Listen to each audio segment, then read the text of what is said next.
Hello everybody, welcome to Fruitful Trees. And I was going to go to this mango farm and the guy told me we're just about sold out of mangoes. You might not want to come. I said, if you think I'm coming for the mangoes, you don't know me. But he does know me. I wasn't just going for his amazing mangoes, but I love going to mango nurseries and farms and seeing how their trees are growing and learning tips and suggestions from them. And today I'm going to be doing a video from a farm I just visited. It's called Hidden Acres Farms, and they're located in Fort Lauderdale, right near the Fort Lauderdale Airport and the Hard Rock Hotel Casino. We've been down there a year ago, and we're going back here for an update on the guy's trees, and we're going to meet Steve and talk about the things he's learned. But I love this place, and probably every time I go to a different place, I have an agenda. I'm going to look at the tree of this, but this farm had just about every question I had answered because they had such a variety of different things going on, and I just had such an amazing time. So before I play the interview, I do want to say he does have mangoes left for sale, depending when this is airing, and I'll put his website link below the video. He has a wonderful selection of different varieties of mangoes, but notice, and it's worth just going there and meeting him just to walk around and see his trees, which he lets people do. Notice how organized everything is in this video.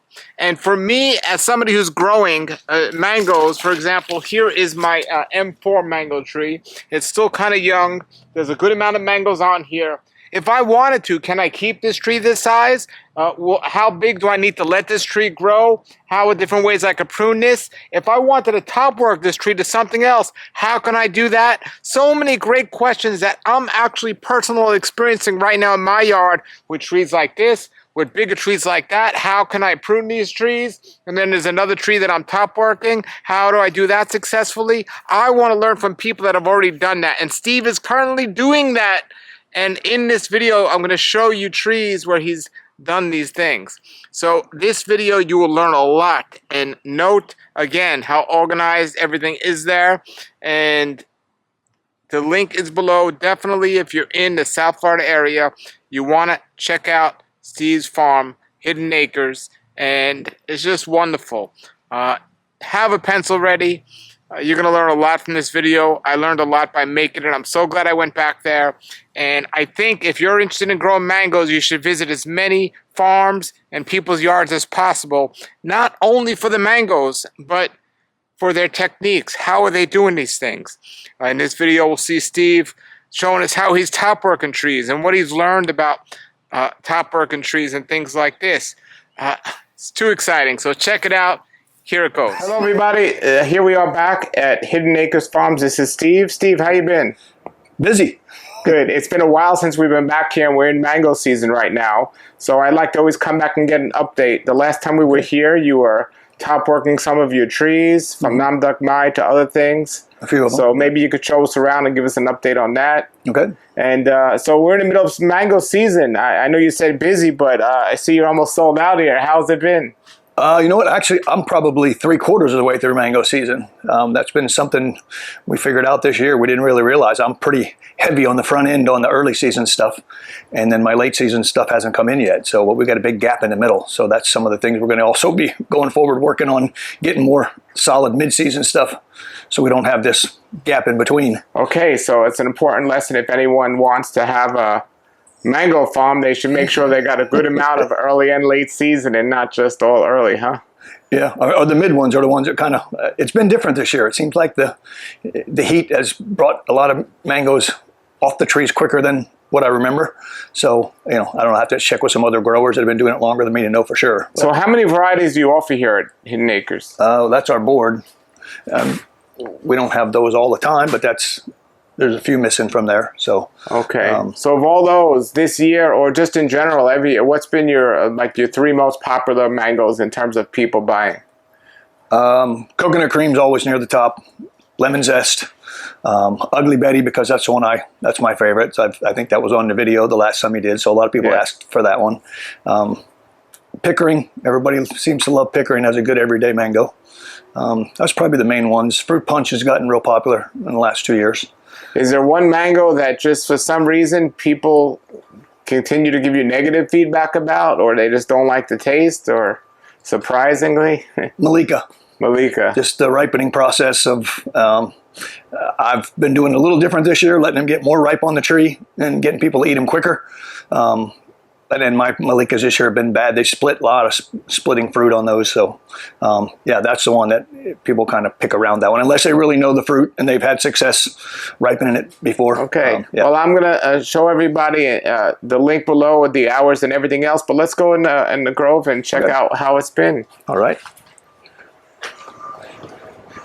I think we kind of went on the other side mostly. I watched that video a while back and realized how much bigger my trees got. Yeah, well, show us everything. Yeah, we're here to see everything. And for those of you watching, I only have one battery in this camera, so I might switch over to another camera, so the quality might change. But we're here and we're excited. Yeah, it's pretty amazing the amount of fruit we had and how quick these trees have emptied out. It's kind of crazy. I think okay, stop there that. might be one carry left on this tree. That'd be maybe my last one for the season. All right, your last carry of the season that I know of. They always hide in up in those yellow leaves. But now, do you trim your trees at all? Tell us about the process. Now that these are done, and as soon as we can get to it, we're going to probably take about 4 feet out of the top and then bring it in about 3 feet all the way around. It's got to get smaller for us. And you do that every year. I'm going to go pan out and see that. So you say 4 feet, and then probably going to take all these limbs in a good bit where they're stretching out. Give a little bit of room in between the other ones. Now, how far did you plant these trees? Do you know? I think those are about 18 feet from tree to tree and about 12 feet in between the rows. So they're pretty close. Okay. So, yeah, they are pretty close, 12 and 18. We're just now getting the effects of that, which has worked well on some. Other ones, some Valencia Prides have got away from us from last year, but those are going to be top work projects also. We'll save maybe one of those and then do all the rest of the Now, is that just because the size you want to top work them, or is it because just not as popular? Reasons? I mean, if I have one good Valencia Pride producing, I'm probably okay.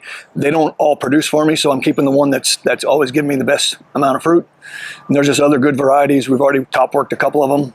Doing the same thing on my Maha Chinook. That's never been a good tree for us. Just I started with 9 nice big trees, 15 to 18 by 15 foot spread, and I think in the last 2 years we've probably got 35 mangoes out of all those trees. Wow. So we're going to keep 3 because Donald Buddle and a few of my other friends keep telling me how productive they are. The other ones we're going to, there's too many other good ones that I could put on top of them. So. All right. And are you in the process right now of top working any particular tree? Yeah, we got a few that are part of the way done. You want to show us that and maybe give us people the idea of if that people want to top work trees, and also show us your trees that were planted 12 feet apart in the rows that are getting kind of crowded. Oh yeah, that's everywhere. That's everywhere. Yeah, a lot of it depends on how much fruit production you get. When they make a lot of fruit, they don't get real big. Like this Venus, we've never had to trim this much. It just gets a lot of mangoes on it. Haven't maybe picked 3 or 4 off of there so far. All I'll do is take the high branches out and bring it in a little bit. They just tend to trim themselves when they get a lot of panicles on it. In reference to diseases, how do your trees do with bacterial black spot and things like that down here? We've got a little bit of that this year. It's a lot wetter summer, it seemed like. I don't spray once we get the fruit setting on the trees, so I kind of just let it go, and had a lot of problems with sweet tart. Some of the Venus and one section in the back, some splitting fruit on it, which I think is some bacterial black spot. I got hatchers in here that get it really bad on our big tree in the back. They don't have a problem with it. My lemon zest have always been real clean. So next year we may have to, if I want to keep sweet tarts, I'll probably have to spray some copper a little bit later than I normally do. Usually once they set the fruit, I just kind of let it go and we'll see. Okay. I may have to change that routine. Well, the grove's looking beautiful here. And I see you have numbers on the trees. Yeah, that was with my wife did with the name and the number on them, so if we ever got to the point where we're having someone help pick, I can just tell them which trees to go pick. Good idea. Yeah, we just I can send somebody out. So do you trim your trees back every year right after you pick the mangoes? We're supposed to. We didn't get to some of them last year. That's why there's some big ones on that side. This hatcher, we need to take the top out of that guy. We'll probably take about 6-7 feet out of the top of it, just make it flat across the top. Okay. A couple of dots behind there we're going to trim back real good. So you keep them pretty small, the trees. Yeah, so far they've been pretty productive on, still with a big cutback. That was a top work project. This was a Nam Doc Mai 2 years ago. We changed it over to a carry. It did get some fruit this year, maybe 20. So like that. when you cut the tree to top work it, did you cut it back all the way or just some way? How often? We've done it all different ways. We're still experimenting. Like this is where there's a graft there. Here was a graft here. Kind of see, this one we kind of cut it. It was a smaller tree.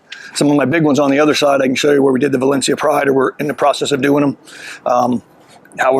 A friend of mine that helps me do the grafting, Ken Banks, he's got a couple different new methods he's trying that seem to be working pretty well.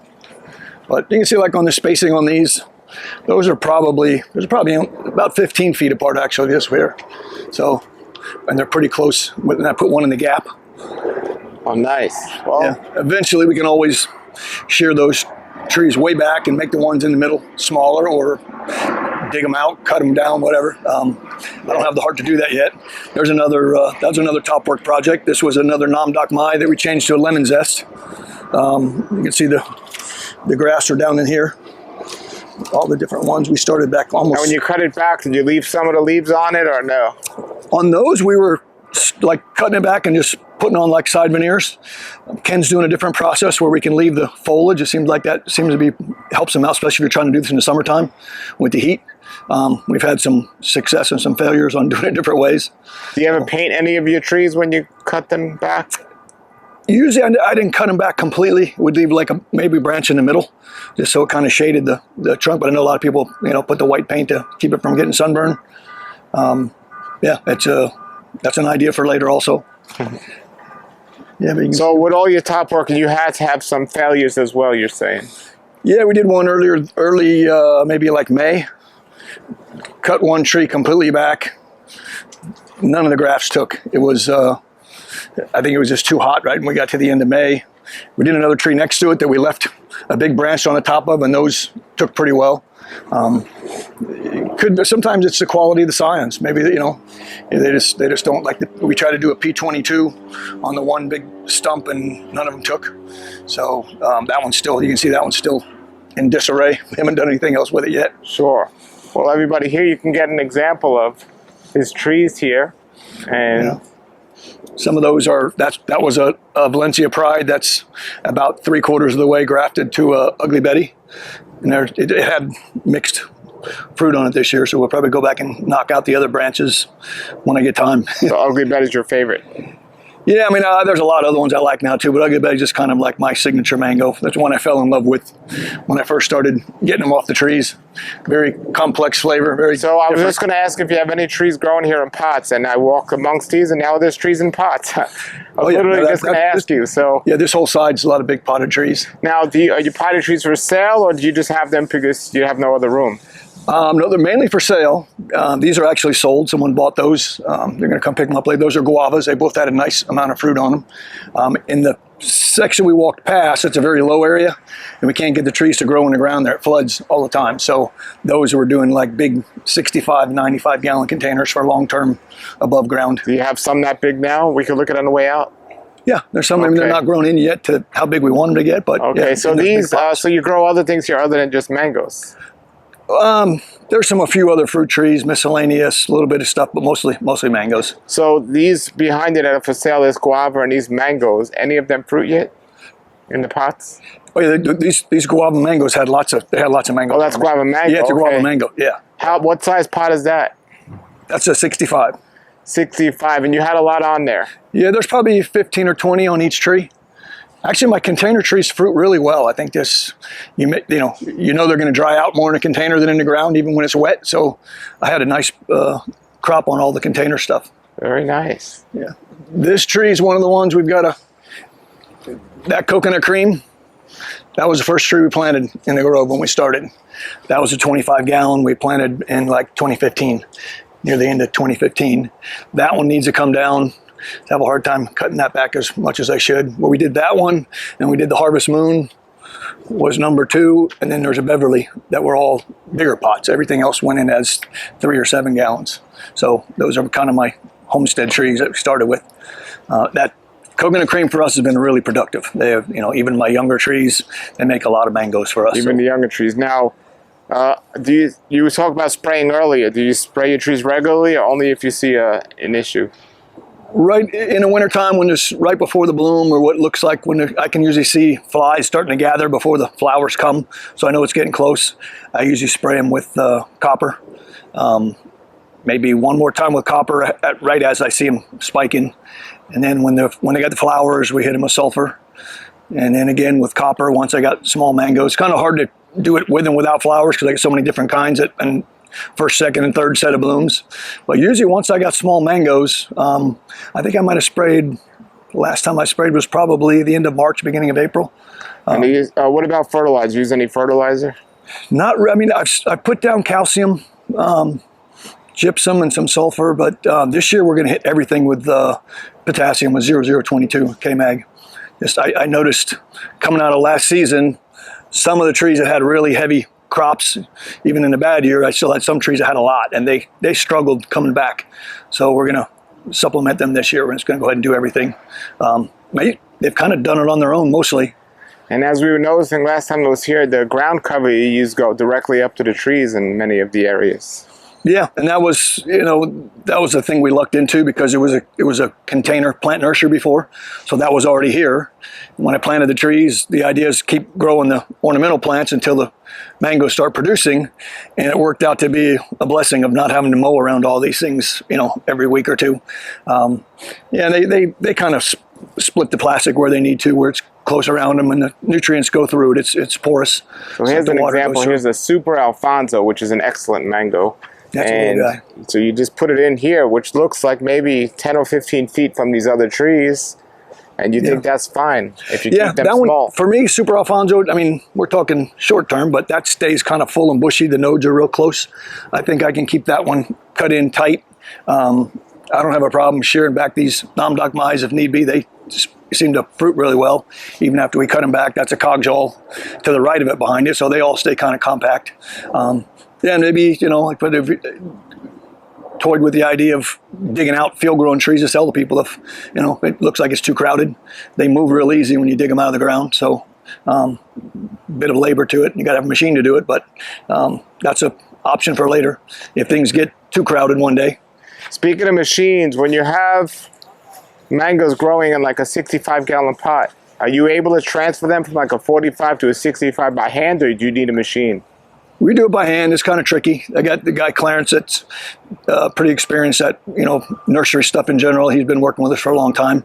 We kind of take the 45-gallon out, slide it out on the ground, and then put the 65 next to it, kind of roll it into the 65, and then stand everything up at one shot. So besides the 65, how big do you think is too big by hand? 65 is probably the biggest? Yeah, when you get into the 95s, you know, I've got the 95s we're doing in big grow bags. Those really won't be to sell or to move. And I'd probably do like a 45 to a 95. So, and on the grow bags, even easier because you kind of like just put it like a blanket underneath it and wiggle it in. You lean it side to side till you get the bag around it. But it's just you know, there's a way to do it. You just got to, you know, it's not as quick as grow bags with the machine. Pretty easier than the pots. Yeah, the grow bags seem to, I bought some trees from an ornamental grower that does some mangoes down in Homestead in his big grow bags, and he has the best looking container mangoes I've ever seen. He thinks it's because of the grow bag. You can water them heavy, they drain well. Really, really nice trees that he grows in those bags. So we started going over to some of those.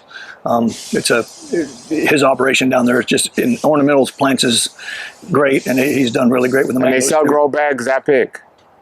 Oh yeah, he goes up to 150, maybe 200-gallon grow bags. And when the bigger they are, the cheaper they are compared to the plastic ones. I got it. You know, small pots, it's not much difference. When you get into the big ones, it's quite a bit cheaper for the fabric, probably in the shipping, but having to pay to get them here. See, my Beverlys are loaded pretty good. They're just the Beverly, not quite there yet. Wow, it's not a big tree and it's loaded. Amazing. Yeah, they hold a lot of mangoes. I don't need them bigger than that. That's actually, the whole top of that will come out. We'll probably take 10 feet out of the top of that, bring it back down into here this year. Oh, same really? Same with this sweet tart. I got to bring that way back. I got a love-hate relationship with sweet tarts. Now, my sweet tart, there's so many that the branches are bending. Yeah, You have that situation. We had a big crop on these this year too. I just get a lot of skin problems on them. Were the branches bending? Yeah, a little bit. Yeah, no, this year I didn't, they haven't been real productive for me, but this year they came big. We picked a ton off of that thing already. And sometimes I find on the sweet tarts, they ripen unevenly. They'll get ripe in some areas. Yeah, you get that big orange spot on one side. And I'd say they're susceptible to skin diseases a little bit more so than a lot of the other ones I grow. But still worth growing. Yeah, so far. I'm going to try spraying a little later next year. Go ahead and hit some copper on them once the mangoes are a little bit bigger. There's Honey Kiss with a good amount of fruit on it. Those are just starting to get ripe. They seem a little early this year also, like some of the other late season stuff, coming quicker than I remembered. And you can see we're still growing some ornamental plants here and there just underneath the trees. That's a lemon zest about ready to pick probably. Yep, lemon ready zest. to go.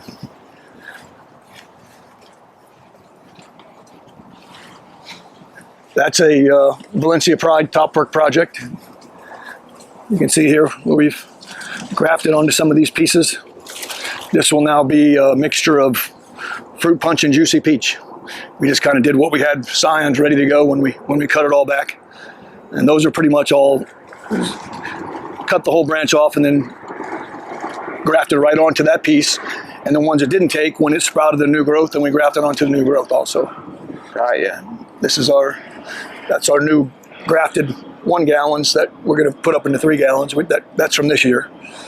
So you sell trees here as well? Yeah. Mango trees? Yep. Now on this Valencia Pride top work job here, you have these branches. Is that how you keep the mangoes from getting drooping or getting on the ground?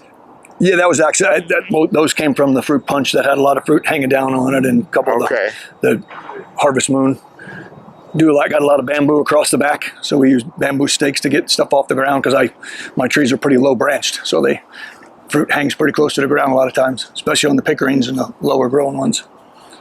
So yeah, and I think we got some more of you can see through here, these are some trees that we didn't get to them last year, so they're pretty big. That's way bigger than what we want them. And we'll cut them back, right? Yeah, my son comes on Friday, so he's off for the summer. He's a teacher, so he's going to miss a lot of mango season, but he's going to be here to start pruning.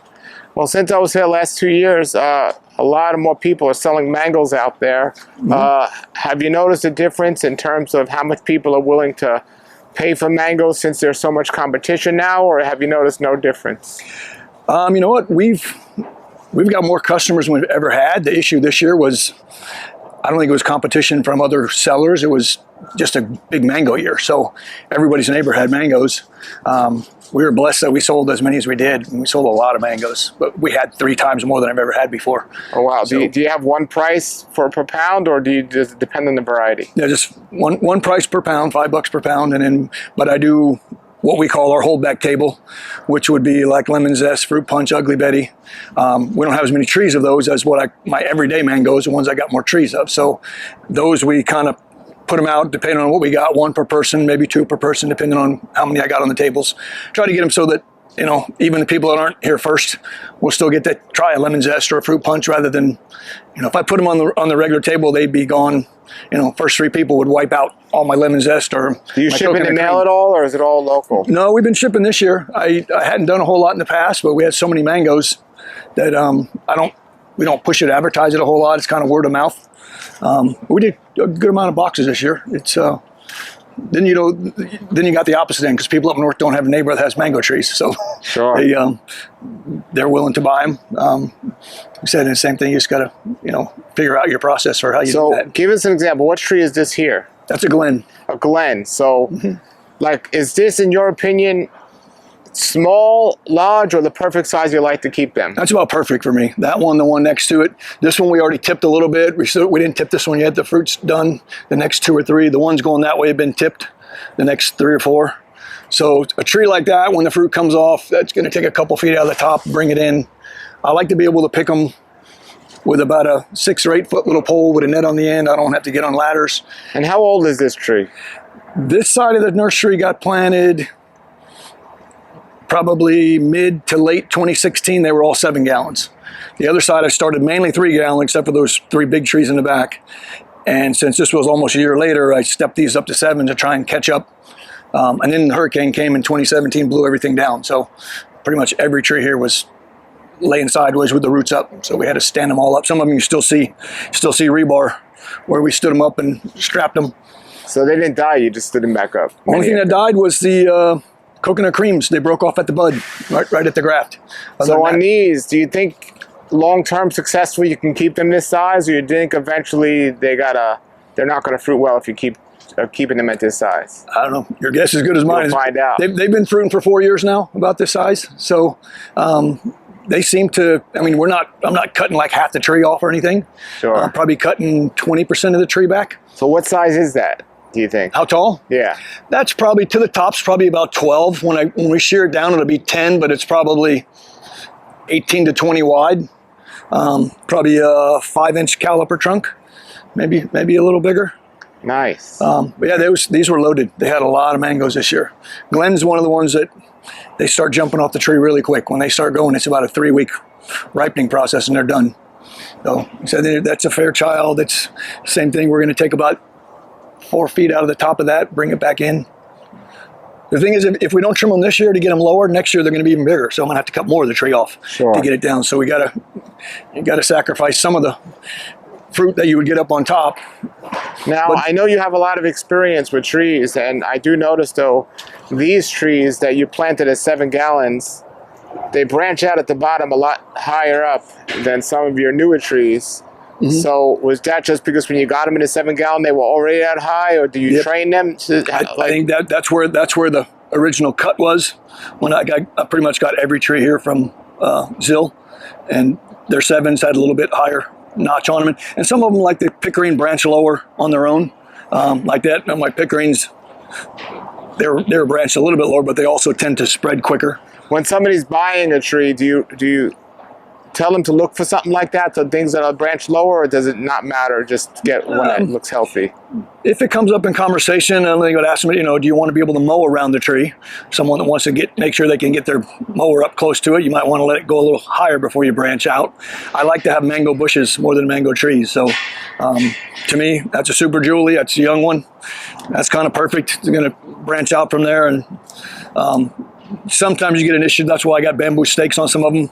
Branching that low with a bunch of mangoes, it'll get down by the ground. But I can always take that branch off if we decide to later. It's just once it's clear, I can't add a branch. Like on some of these, a little bit. That's still at about pocket height, maybe 3.5 feet, 4 feet at the most. Sure. This is one of the few that I talked about where they had a heavy load and didn't really recover from last year. So that's one of the reasons we're going to go ahead and pretty much hit K-Mag on everything this year, and maybe spray some minor elements, some Keyplex. But let's see, I can show you one of the grafts we just started this year. There's one in here. How many acres is the farm here? A little less than 2. A little less than 2, okay. Wow, I see here behind us this Bombay, and now Bombay is a big mango tree. That's a really tight spot for a big mango tree. Yeah. So you're gonna make it work. Yeah, we'll see about that one, because Bombay, since I've planted a few of those in, I love the mango and find that it has to be a bigger mature tree before it even wants to bloom. But I wouldn't be opposed to hacking that coconut cream back pretty far. That's a Juliet. I can bring that Juliet down quite a bit.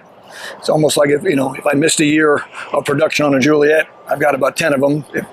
If that gave me room to grow the Bombay bigger, that would work. So, okay. What about this here? This is in a pot, right? That's an old leftover from our container nursery. It's a type of a Buceta braceris. It's a Spinosa. A lot of people use those in like Japanese gardens. Nice. Just one that we never got rid of yet. All right, so here's one of our top work projects you were showing us. So yep, we cut this half off. What was this? Maha. Maha, okay. My nemesis. Okay. We're changing this one over to a CAC. You can see some of the ones it took. Okay, so let's show people how you did this. So you went right into the... Chopped it right off. Peeled this back. I think someone calls that the grave and coffin method. dig like a little grave there and then put that in. You see how it comes up. Probably about half of them took. My wife's did a lot better than I did. I did a couple up here. I didn't get many to take. Most of hers took. Now, why'd you wrap this one in plastic this side? We were experimenting with keeping it sealed up. Didn't work quite as well. Okay, and so this one here you said didn't take? Actually, you know what? So this is actually a new one that Ken just did in the last week or so. That's that new method he's doing, where he wraps the whole scion, cuts a little bed out, cuts the side of the scion, lays it in flat, and then wraps the whole thing. I'll show you one up front that he just did that took. So there is one in there? Yeah, it's a new one right here. Okay. These are the older ones. So these took? That one's still alive, but it hasn't pushed yet. Same with that one. There's still some green in there. Okay. These ones have already taken. So these took, so you go right into the bark here. Yeah. Okay. And then the ones on this side, we're going to do his method of not having to, like, see, he did some more here. Just did these in the last week or so. There's another one here that was on 7-7. So he hasn't even cut the other branches yet. He just goes right into it. Yeah, he's been experimenting with a farm he works with in Barbados, and they've been doing real well with this method when they didn't do very good. They're really hot down there, so they were trying to come up with something that would work where you could keep the canopy, and once it takes, and you can cut the top off. Once it takes, yeah. So when you do this, you're cutting the budwood just one side and putting it in. You're not cutting it like, Cuts one side and just a little bit at the bottom for that to slip underneath there. Okay, and then, yeah, look at that. So there he goes. And then once these take, now what about these? He put some in there? And you just put those on the other branches. Okay, see, so the whole thing's wrapped. Yeah, you wrap the whole thing. And it'll pop out when it's ready? That's the idea. Now it looks like saran wrap he used. It's a type of tape that we got. We never really liked it before until he started using it for this. And then we watch for them to sprout. And when they sprout, we'll cut that open so they can get out. Make sure it doesn't go. It's just too much of it to use buddy tape. We tried parafilm when we did this, but the parafilm splits real bad. At least it did for us in the heat. I had like the 3-inch wide parafilm when we were doing these, wrapping the whole thing. Besides the buddy tape on there. Can I post a link below the video of the type of tape you're using for the viewers? I'd have to find out the name. Yeah, you'll send it to me, and I'll post a link below for the viewers. So then the rest of the tree, I mean, this side's going to take, and then you work on the other side. Yeah, we'll see. Yeah, he's got most of them all done now. A couple of these are some a seedling mango I've got that just happened to smell the leaves on it. The leaves smell amazing, so we're going to reverse engineer it and try and see if we get good fruit on that one. Here's the one we did where at the same time we did this one, chopped the whole top back,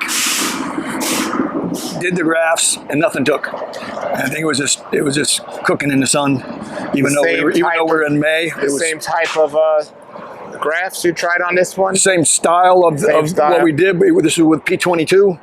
Some mangoes seem to graft better than others. I don't know. I just think it was the heat. So he's going to come back, and now he's going to start working on just adding some to the shoots that came out.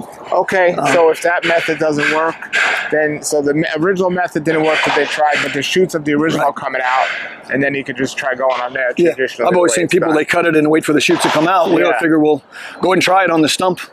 Doesn't take, maybe it works, maybe it doesn't, but then I can hit these later. So good idea. Yep. And you could do that anywhere. I mean, if you wanted to, you could do that anywhere on the tree. Yep. I've seen guys' videos of them doing like big giant mango trunks where the can beam is thick and they just kind of pull it back and shove signs in. Wow. I'm not sure if they ever show exactly how successful that is or not, but it looks pretty neat. Come on. Come back. There's a nice shaped out lemon meringue. That one. My lemon meringues, they finally came big this year with fruit. This is the first year I got a lot of fruit on. I got 4 or 5 of them about that size. So you can see the old panicles on the top. We're going to shear that in, probably take 2 feet of that crown right off, bring it in a little bit, and let it get ready for next year. I have 2 lemon meringues that I got to cut back. So you're going to take 2 feet off that and bring it in a little. Yeah, maybe not quite 2 feet. We'll get up there and see. Definitely want to cut every tip that's got the old panicles on it. Okay, and also the inside, you probably clean out a little, right? Yeah, we're trying to thin them out. A lot of that's the idea. We should do that. Yeah. We got 450 trees, so we don't always get to all of them like what my plan is. Here's a difference of 3 peach cobblers in a row. Okay, everybody, we had to switch our camera. Oops, I made a dumb thing and forgot the battery, but now you can see the difference of the quality of the new camera and the iPhone. But here we are with the iPhone. There's Steve, and now he's showing us these 3 peach cobblers. Go ahead and tell us about them. Yeah, these 3 were the same age, about the same size. The last 2 years before this, the 3rd one didn't fruit. It just kept growing. These 2 had a good amount of fruit 2 years ago. Last year, this one got rid of all the fruit pretty early in the season for a peach cobbler. This tree held the fruit much longer. It was almost 3 weeks later before they were all gone. This one rebounded pretty good. This one struggled, never really pushed out. It did give fruit this year, but you can see the difference between a really late season, held onto the fruit and doesn't look so great, in the middle somewhere, and then this guy, how nice and healthy he is without carrying a lot of fruit until this year. And why do you think that was? My guess is just it's when they carry a lot of fruit, especially a couple years in a row, it's a struggle on the tree. I mean, they get all they need from the ground, I think, if they're just growing leaves. But to carry a nice heavy load of fruit, and I'm guessing, I'm kind of new at this, so I'm just looking at what I see. And the only difference between those 2 is the timing on when the fruit came off the tree. This one popped out at the end of summer. That one never really pushed until later and didn't really push out very much. So kind of thing why we're going to go ahead and supplement this year. Like this one's going to have a major haircut.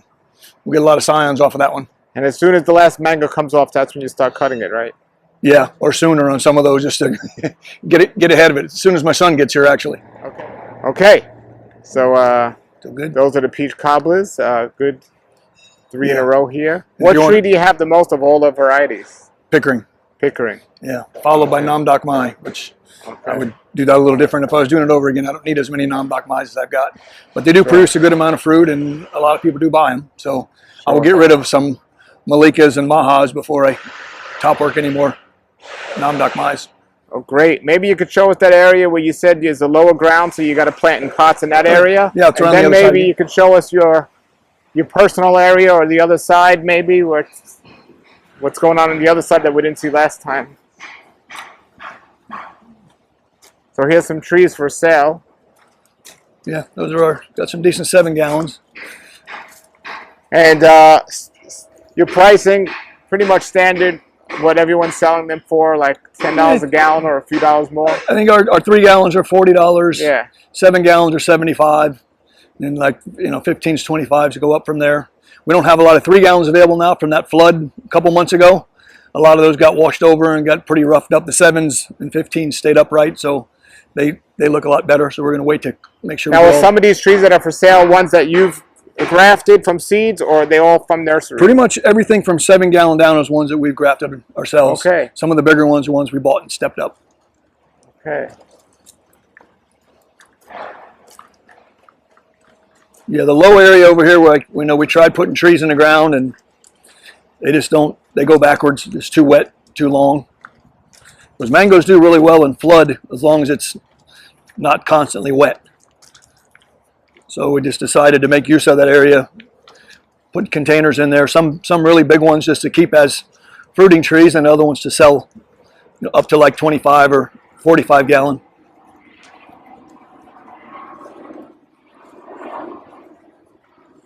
You can see we got. So there's a grow bag you were talking about. Yep, that's a. They call that 100 gallon. I think it's probably more like about maybe a 85 or 95 gallon maybe. So you think they do better in that than the pot? Or you don't know? Well, that's what they told you. Yeah, the guy who grew the really beautiful trees in those, he thought that. They're cheaper when you get into the big ones like that. We're still using. Are they harder to move like that, or just? Yeah, a little harder. Yeah, the hard-sided containers easier to kind of lay it over and roll it around. Those don't slide as well, so it is a little bit different. But you see, I still got trees in the ground on this side up until about here, and then it gets really, really low when you go back that way. So that's pretty much all container trees. Oh wow! There's some jaboticabas mixed in with some mangoes. Got some big jabos in here. You can see like a lot of these are 25 gallon. And they did a 25 gallons fruit. Oh yeah, a lot of them fruited a lot. Yeah, There's a lemon meringue over here, had a bunch. That Glen's in the 65. That one probably had 20, 25 mangoes on it. I can show you a Venus over here. That's all somebody with the personal property would need is 25 mangoes per tree. Yeah, watch your step on these. Now, this one that had 25 mangoes is Venus in a 25 gallon. That's a Glen there. Oh, the Venus is over here. Yeah. Okay, the Glen here. I mean, can you leave it that size, or if you keep cutting it, or eventually it needs to get in a bigger pot? Well, the only issue with me with mangoes in pots is how much water they're going to need. Eventually, it's going to root out. You could put a 200 gallon, and eventually, a mango is going to root out that size pot. And then it's just going to be, they're going to need a lot of water in the container, especially when they flower. Big difference from in the ground. You don't have to do much water. Probably don't even want to water them in the ground much, but just watch your step there. Yeah, here's a Venus. It was a lot healthier looking before it got all that fruit on it, but no, beautiful. What size pot is that? That's a 65. 65. And how are you watering that? I got a dripper system or spitter system, so it's automatic. Comes on every couple of days, or depending on if we're getting rain, we shut it down. But yeah. So look at all those mangoes on there. Yeah, a few fell off here and there, but yeah, I think I actually had, by percentage, I probably had a bigger percentage of containers with fruit on this year than I did the ones in the ground. Wow. I just think the idea that you definitely know they can dry out in a container. In the ground, you're at the mercy of Mother Nature, how much rain you get. So they drain out, they seem to bloom well and hold fruit. I mean, you're not going to get as many fruit on a 65 gallon tree as you would the same tree in the ground, but it's just a matter of, everyone wants to know how long they can keep a mango in a pot. I mean, as long as you want to water it. Long term, it's going to be a lot of water. You're going to put the hose on it, and it's going to run straight out the bottom. So the tree doesn't have much time to drink that up unless you're watering a lot, and you can't put a saucer. That'll rot it off. So it's... Well, I know somebody, I just interviewed, Orlando Gardner, who grown in pots, and he has sources for all of his trees now. But he must empty them out if they sit. You can't leave them sit like that all year round with saucers, I don't think. Unless he manipulates how much water they sit in. Yeah. Because that's kind of what I have here in the ground. It sits wet all the time, and that's where they won't grow. But yeah, but you got to have some system that's going to make it so you can't, like, he's growing a lot of trees. If you're doing that on your balcony and you got one to water, not a big deal. But if you're going to water a lot of them, and if you let them sit in the sources, you think they could have a chance of root rot? I think they could if it stays wet all the time. He's pretty experienced grower, so he probably knows, lets them dry down to when there's not water in there all the time. But yeah, it's that's what I saw on the ground here. He said that's where a mango tree used to be, that hole there. And they just kind of slowly go backwards because the water table is only about maybe a foot and a half below the ground here. Most of this, probably less than that in the summertime. So yeah, but okay. All right. So it's big learning experience here. Yeah, it's been one step at a time. But the trees have done good in the pots overall. There's a big grow bag tree. It's a nice big orange sherbet. Wow. Bushy and full. That one would be a load to move that one without a machine. Yeah. And if you wanted to up pot that, would you just cut out the bag and then put it in a new one? Yeah, I think we'll just leave that one like that. That's a 95, I think. So we're just gonna let him do what he does. I did put it near the road in case someone wanted to buy it. Now, what happens if it starts rooting through the bag into the ground? I mean, you know what? I think some of them already have on the other pots.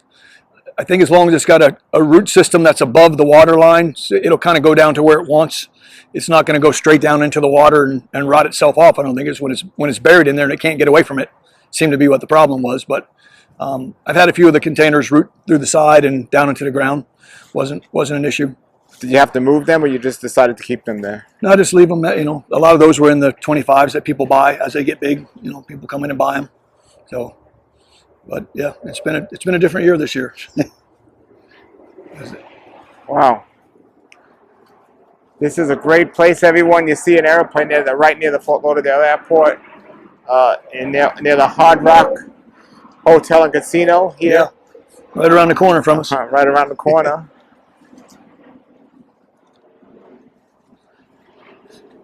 The best thing about this year was we were able to get rid of our lottery system. We had enough mangoes finally to catch up to the demand. Yeah, and what you mean is years past you wanted to make sure everyone got the mangoes they needed, so you would only limit how much a person could buy on Saturday mornings, so other people wouldn't drive down and not be left out. But this year you don't have to worry about it. You're saying? Yeah, because we never had enough mangoes for the amount of customers we had. I couldn't be open every day. I had to pick for a couple of days to have enough to be worth opening, and we were unknowingly creating a bottleneck on a Saturday morning, but that was mainly because there just wasn't enough mangoes to go around. This year we were able to open pretty much every day, so it lessened the amount of people that needed to come on a Saturday morning. But the first 2 weeks this year we still did the lottery, and this is the first year we've ever had where we didn't sell everything we put out. So we're able to just, because we didn't really like doing the lottery either. It was the only system we could figure out so people weren't, I could tell them how many mangoes we had and by what number they had, would they get mangoes or not, or if it's better for them not to come. But no one liked the lottery process. Well, what are your hours now? They're changing now. We're down to Tuesday, Thursday from 3 to 5. Saturday we're going to be it's been 9 to 12. We're going to go to 10 to 12, and that's going to be, we'll be posting on Facebook depending on how many mangoes we have. And so you don't have a website. Facebook is the major place, or I have a website, but it's not. We don't keep up on that one on a daily, weekly thing. That's if you got to either call us on the number that's on the website. Text me is the best thing. If you don't have Facebook, but mainly all of our stuff goes out in big group of people. The only way I can reach them is Facebook. Okay, so I'm going to put your Facebook link and also your website below the video here in the description. Okay. And so this side is your farm here, right? Mm-hmm. And I know your property here. There's several houses here. Is this just all family area? These are the family trees. we trees. added 8 or 10 so that my family didn't want to come pick the ones that were getting ripe when I didn't have enough mangoes. Sure. So we put in 2 years ago. We put in Glen and Maha and Triple Sec, Coconut Cream, Guava, a few other ones. So they know they got their mangoes that we don't touch. They still get mangoes from me, especially this year. And how far apart did you plant those? Those are probably about our same process. Probably maybe about 20 feet apart on those, with about, I don't know, maybe only 10 feet between, but they're in the gaps. Got ya. And I know you had a big tree in the Hatcher, a big one? Yeah, that one's back in the back. There's our Smith. Oh, that's and then the Hatcher's back in the back. Those they both get the bacterial black spot still. Not as bad this year. Now, if you wanted to cut trees that big back, how would you do that? Or would you, or you don't even mess with it? That shades the southwest corner of my mom's house. She really doesn't love the mangoes being all over the yard, and we don't, I sell a lot of green ones to people that want the green mangoes before the season starts. She just doesn't want to lose all her shade on her back porch over there where she sits. So we haven't talked her into cut. I would take about 2/3 of that off and let it start over, actually. Now, can you top work a tree like that? No, you could. Yeah, I mean, it's going to be a few years, and I know Walter Zill told me when you top work a tree that big, you got to stay on top of it because it's going to get that big again real quick. Yeah, is Smith Mangoes one that you sell here? No. Yeah, no. Okay. Very good. So tell us, besides the mangoes, what else do you have here that you use for your personal use? Jackfruit, jaboticabas, starfruit. We sell a little bit in the mango barn when we have some. People just don't drive a distance to buy starfruit. What variety of jackfruit do you have? It's a seedling somebody gave me. Real good one. Real juicy. Almost no latex. I get like 6 or 7 at the most ever in a year. I think probably 3 or 4 this year. So it's just not a. What about avocados? Do you grow them here? Just a couple in the back. We've sold those in the past when we had a big crop. Same thing. I don't know. We don't know what. That's just one that's been in the family for 30 years or so. We don't know which one it is. Big one. I think it's a Bernecker, but that's my guess. Yeah, and we've got other just oddball fruit trees that but we're mango people mainly. Nice. They're easier. Well, there's the name, Hidden Acres Mango Farm. Do you sell these shirts online or no?